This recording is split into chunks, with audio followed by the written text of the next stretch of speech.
Hello and welcome to the Running Channel. I'm Kate, and today, along with Anna, we're going to be talking about what the runner's high is and how you can get it.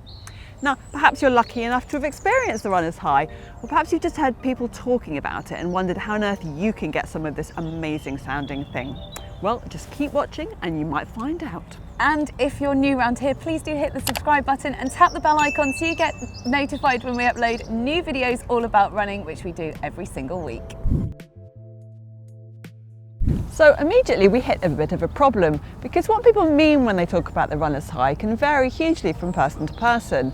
Some people just get a kind of benign sense of well-being, everything feels good, but other people get a really intense high, a feeling of euphoria that can actually kind of seem like it's blocking out pain so that they can push harder through their run. And when exactly people experience this can vary massively as well. Some people say that they experience it after half an hour of running, which really is fairly brief, but others say it takes a little bit longer, and it also varies how long it lasts for afterwards as well. After all, it's pretty tricky to compare one person's mental state to someone else's, which is why it is quite difficult to define what the runner's high is. So let's look at a bit of science. There has in fact been quite a lot of research into the runner's high, particularly recently. And scientists have always thought that it's mainly to do with endorphins. You might recognise that name. They're also kind of called the happy hormones, and they're secreted within the brain and the nervous system, and amongst other things they block out pain signals, so they might indeed lead to you feeling better or even a mild feeling of euphoria. In fact, they're also known as opioid peptides, and like other kinds of opioids, they can make you feel great. And that's the legal and the less legal ones. In 2008, German researchers did special imaging scans of runners' brains before and after a 2-hour long run, and found that the areas of the brain that were most affected after the run were the ones that deal with emotional processing. It also found that people's sense of euphoria and happiness directly correlated with the release of endorphins. The more endorphins, the better they felt.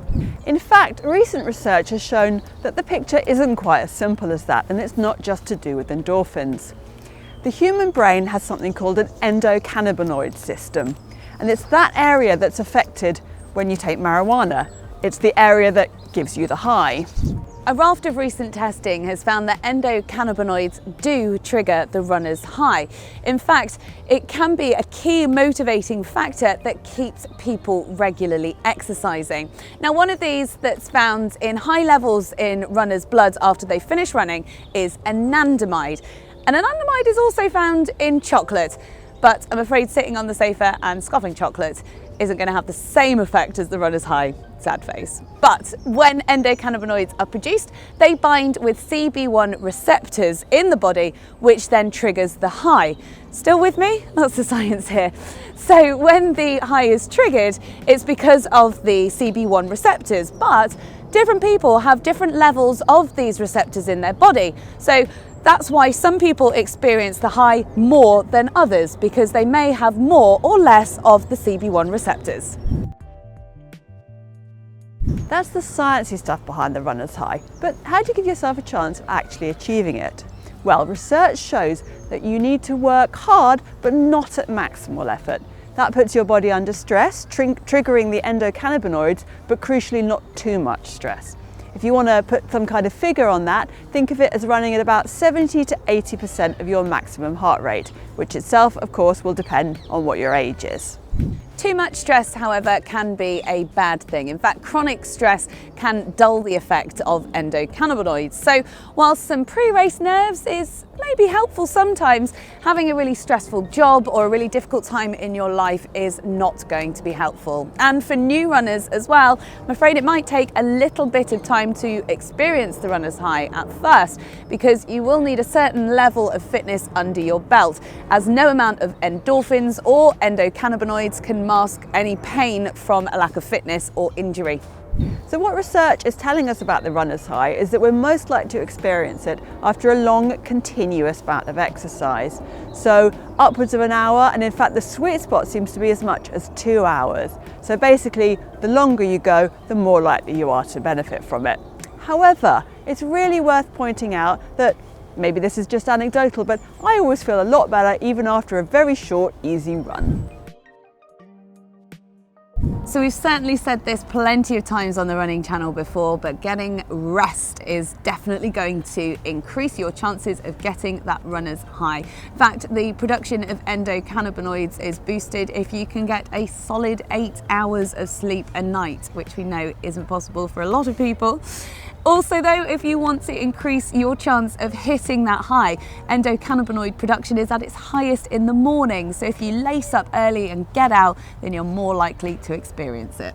Another thing you can do is run with other people. A study at Oxford University took some rowers and found that those who exercised together significantly boosted their endorphins compared to those who exercised alone. And another thing you could do is listen to music, which also helps boost those happy hormones. So whilst the runner's high may be short-lived in itself, it's also a well-known fact that exercising regularly, doing running for example, can help increase your feeling of well-being and help your body and your mind. In fact, runners and people who do regularly exercise are less likely to suffer from things like depression and anxiety because of the happy hormones we get from it. Trust me, there is nothing quite like that amazing feeling that your body rewards you with after all that hard work. But apart from the euphoria you might get, here are some other reasons why you might want to continue chasing that elusive runner's high. Your training will feel easier. As you push yourself and hit that runner's high, then you'll want to get your body out there going again and push yourself harder than you have before, especially if you hit the runner's high a couple of times in quick succession, because it'll leave your body wanting more to go out and train more, which then in turn makes it all feel easier.